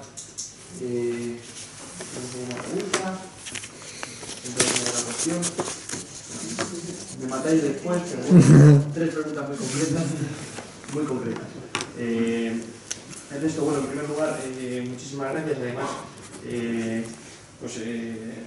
también felicitarte por la ponencia, la presentación y por el cierre a lo cinema francés, ¿verdad? Es muy propio también del cine francés, cerrar así en falso. Entonces, bueno, yo quería hacerte 3 preguntas muy concretas. La primera es una observación en relación con películas como, por ejemplo, Intocable, ¿verdad? Una película que puede, de alguna forma, discurrir con el planteamiento teórico que has hecho y que has discutido con teóricos y con periodistas que han manifestado a la esfera pública sus opiniones al respecto, pero en lo que se refiere al trabajo voluntario y a la sensibilidad que te puede unir al estar, digamos, muy vinculado humanamente con una persona con discapacidad, pues quizás la película puede ser un gran ejemplo representativo de lo que has planteado. Y luego, por otra parte, has abierto también un debate que, por supuesto, daría incluso para un máster, ¿verdad?, que es esto del futuro del trabajo o la tecnología o el efecto de la tecnología que va a tener en las ocupaciones. Esto no solamente afecta al deporte, sino que afecta evidentemente a muchas otras disciplinas, incluida incluso, como ejemplificabas, también la filosofía. Pero yo quisiera reflexionar en relación con el cuidado de las personas con discapacidad, por supuesto independientemente del término que actualmente se utilice, que es precisamente haciendo alusión a un capítulo de Black Mirror, ¿verdad? Que es creo que es el primero de la primera temporada, titulado San Junípero, ¿verdad? Donde, bueno, pues se plantea la cuestión de un mundo paralelo después de morir. Incluso se ve, digamos, como una persona está, pues, en una situación ya, pues, prácticamente decadente en las últimas etapas de su vida, y cómo sucede una serie de circunstancias en el capítulo, sin hacer spoilers ni mucho menos, pues que te permiten cuestionar hasta qué punto las nuevas tecnologías pues pueden interferir en este tipo de relaciones hombre-máquina, que en cierto modo es una parte que a mí también me compete en una asignatura que ya tenéis vosotros, que es en cuarto, que es ergonomía, donde tratamos también la relación hombre-máquina, y este tipo de planteamientos me interesa muchísimo en vistas a reflexionar con nuestro presente. Y la última pregunta que te quería plantear en este caso, Ernesto, va en relación a una afirmación que no es más que un copy-paste que hice en su momento de un artículo de prensa, pero me resultó interesante y pensaba que en algún momento de esta charla la podríamos poner a coalición de la sala, que es el titular de que el entrenador, pongamos el titular, el entrenador de Rafa Nadal se pasa a la empresa, ¿no? Entonces aquí me planteo la mercantilización del éxito deportivo, ¿no? Hasta qué punto incluso se puede plantear como incluso padres o madres de hijos con algún tipo de discapacidad o incluso, pues, una paraplegia, tetraplegia, etc., están buscando, digamos, una mercantilización, una exposición de este éxito que pueda tener esta persona porque ha superado sus problemas hacia otros intereses puramente comerciales. Y me remito a algunos ejemplos que han salido incluso en prensa, ¿no?, que se han visto, como puede ser el caso de estos famosos hechos de estafa, ¿no?, donde los papás y las mamás, pues incluso en redes sociales, han puesto encima de la mesa campañas de incluso recolección de fondos con el fin de digamos, sacar un rédito, ¿no?, de este asunto, ¿no? Entonces, pues bueno, simplemente pues conocer una reflexión somera, genérica en relación a estos aspectos para... Esto último te refieres sobre todo al escándalo de los padres que pagaron para que sus hijos entraran a las universidades en Estados Unidos, ¿o cuál te estás refiriendo? No, principalmente pues, casos no recuerdo el caso concreto, te pido disculpas, pero casos en relación con los padres, familiares, que se benefician de los éxitos. Ah, bueno, sí, vale, ya sé a lo que te refieres. Las desgracias de sus hijos, quizá trasladando una pena externa para que bueno, lograr ir esas sensibilidades y obtener un rendimiento o un beneficio, ¿no? Sí, no, te lo preguntaba porque ha estallado recientemente un escándalo que afectaba prácticamente a muchas universidades de la Ivy League estadounidenses, que era obvio, ¿no? Por detrás, por las entretelas y todo este rollo, los padres estaban pagando dinero para que hijos ricos, niños ricos, pijos, pudieran entrar con menor calificación a estas universidades y en muchas ocasiones se justificaba su presencia con menor nota, etcétera, diciendo que eran becarios deportivos. Esto es muy interesante, que tiene que ver también con lo que tú has señalado previamente, es decir, los tipos del chándal. Es decir, para ser un futbolista americano, además en Estados Unidos, que está tan vinculado también los deportes con las ligas universitarias, pues no hace falta que sepa matemáticas o lo que sea, porque ya se considera que su campo de excelencia es ese, y aunque sabemos perfectamente que el deporte es una carrera muy breve y que requiere de un plan muy serio y determinado para seguir una vida profesional y no caer en la bancarrota a los pocos años de jubilarse, pues se da por sentado que esta gente no necesita ningún conocimiento científico, técnico, de los que pueda adquirir en la universidad, sino que debe destinar todo su esfuerzo a esa excelencia puntual entre los 20 y los 30 o 40 años que puedas empeñar esa profesión, ¿no? Obviando, por supuesto, pues las capacidades que podría adquirir para incluso simplemente gestionar sus recursos y sus negocios al jubilarse del deporte, ¿no? Eso por un lado. Por otro lado, sí, eso ha sucedido en todos los campos, es decir, el famoso fenómeno del Mozart, ¿no? O Michael Jackson. Siempre se ha dicho que Michael Jackson desarrolló su pederastia por una infancia fallida en la que el padre obligaba a los Jackson 5 a estar todo el rato entrenando, bailando, cantando. Y pues bueno, él desarrolló una visión nostálgica, hasta el punto de vista, hasta enfermiza, de lo que era el ser niño, de tal forma que él no contemplaba las relaciones sexuales con otros sujetos que no fueran los de esa infancia perdida, nunca tenida, soñada, deseada. ¿Bien? Sí. Los casos más recientes de explotación infantil han ido sobre todo por la vía de la mercantilización en YouTube y las redes sociales, ¿no?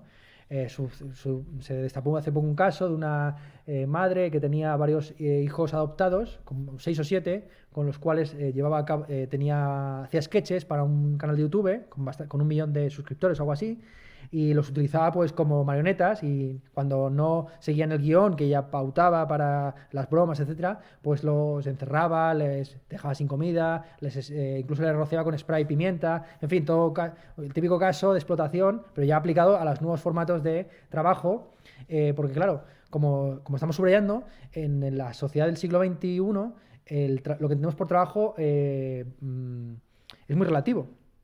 Es muy relativo. Salvo en un sentido físico del término, ¿no? El trabajo entendido en términos termodinámicos, lo que entendemos por empleo o por empleable o por rentable tal, está variando mucho. Es decir, ahora mismo es casi más rentable estados como la belleza, la popularidad, la visibilidad, que picar piedra o que estar haciendo determinados... Es decir, que la relación que existía entre el trabajo y la actividad física o intelectual se puede producir una desvinculación completa y total. Como ya hemos dicho, el trabajo más importante seguramente cara al siglo XXI es el trabajo afectivo. Un trabajo que no puede ser mecanizado, sustituido por inteligencia artificial, por las otras dos vías, es decir, por la vía física, tanto por la vía física como por la vía intelectual, tanto por el cuerpo como por el alma. Los robots ya nos han superado hace años. Nos ganan a los deportes intelectuales como son el ajedrez o el Go o lo que sea, y evidentemente pues en fin, los sistemas de transporte mecanizados, es decir, no sé, es ridículo, ¿no? Ya es algo circense. Como sabemos, Jesse Owens, ¿no? Uno mítico deportista, cuando regresó a Estados Unidos, tuvo que llegar a hacer, para ganarse la vida, carreras en circos, compitiendo contra fieras y también contra motos, etcétera. Y esto tiene que ver con lo que hemos dicho previamente de la corta trayectoria del deportista, y con lo que hemos dicho previamente de la inclusión y al mismo tiempo discriminación de las minorías a través del deporte. Es decir, cuando ese deportista negro estaba en Alemania compitiendo contra los blanquitos arios, era la representación de Estados Unidos. Que cuando regresa a su propio país tiene que llegar a entrar por la puerta de atrás en circos en los que interpreta el papel de espectáculo animalesco, ¿no? El propio Jesse Owens llegó a decir que él se sentía más respetado y aclamado popularmente en el Tercer Reich nazi que en el Estados Unidos segregacionista previo a los años 60. Y por desgracia eso es así, es decir, lejos de los anécdotas que suelo contar, Hitler se acercó a darle la mano a Jesse Owens. En Estados Unidos, en Alemania, como los negros eran vistos como una rareza, no como una amenaza, a diferencia del judío, pues incluso se veía como exótico, ¿no? Y le pedían mechones de pelo, etcétera. Es una forma de racismo, pero es un racismo, podemos decir, benévolo, ¿no? Es decir, un hombre con gran potencia, un animal salido de la selva, pero no un sujeto amenazador como podría ser el judío, que es la visión que se sigue manteniendo en ciertos países todavía sobre la negritud, ¿no? En sentido amplio. Bien, sobre el tema del trabajo y San Junípero, sí, San Junípero al final está en la misma línea ideológica que Mar Adentro, ¿no? Y que tantos otros films o productos audiovisuales edadistas y capacistas. Aquí se mezcla la doble vía, ¿no? Es decir, una señora discapacitada por ancianidad pues prefiere fantasear con un retorno a una juventud, a una posadolescencia en diversos tramos de edad y periodos, años 80, 70, 60, y aquí se entiende que la forma de vida digna es la del posadolescente de borrachera nocturna. Es decir, en San Junípero no hay resacas, no se estudia, no se trabaja. Es decir, la vida digna es la que decía Ortega, volvemos a Ortega y la manada. Es decir, el Estado surge de la manada, de gente emborrachada y ebria y tal, y bailar, escuchar música, el ocio, esa visión hipster del mundo también que se proyecta sobre estas películas.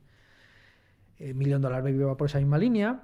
Y insisto que para mí Romañák es un referente. Yo recomendaría ver sus intervenciones televisivas y sus conferencias, porque es un tipo muy listo, y si os apetece pues también sus libros que están disponibles en PDF en internet. Javier Romañák, Romañák es CH al final. Él sobre todo subraya cómo para él la muerte digna es principalmente la culminación de una vida digna. Esto es una visión muy clásica griega de la vida. Es decir, para un griego una muerte digna es haber desarrollado sus capacidades políticas, sociales, etcétera. O sea, una muerte digna es morir rodeado de tus familiares, demostrando que tu legado sigue. Es decir, que tu casa, que tus riquezas, etcétera, van a ser heredados por otros individuos que van a seguir más o menos con tu proyecto vital, sea este el que fuere.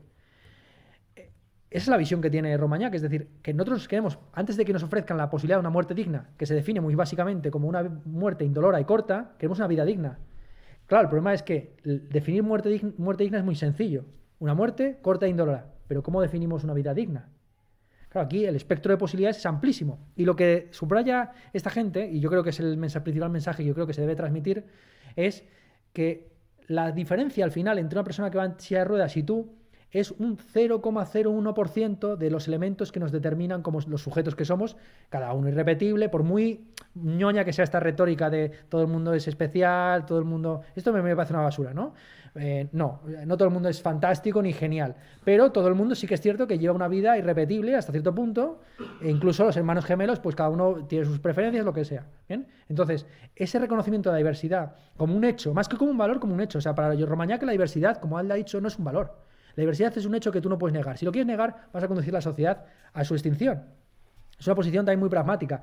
El nazismo, no sabemos si era sabemos que era un mal moral, pero de hecho también además era un ineficiente, porque si tú te dedicas a matar a tus principales científicos, artistas y tal, pues no vas a ganar la guerra, porque los principales científicos, se van a ir al bando contrario. Entonces, desde un punto de vista eficiente, de la pura eficiencia, a los reyes católicos les vino mal expulsar a los moriscos y a los judíos, etcétera, porque eran los que podían haberle gestionado los recursos agrarios, ganaderos y también fiscales.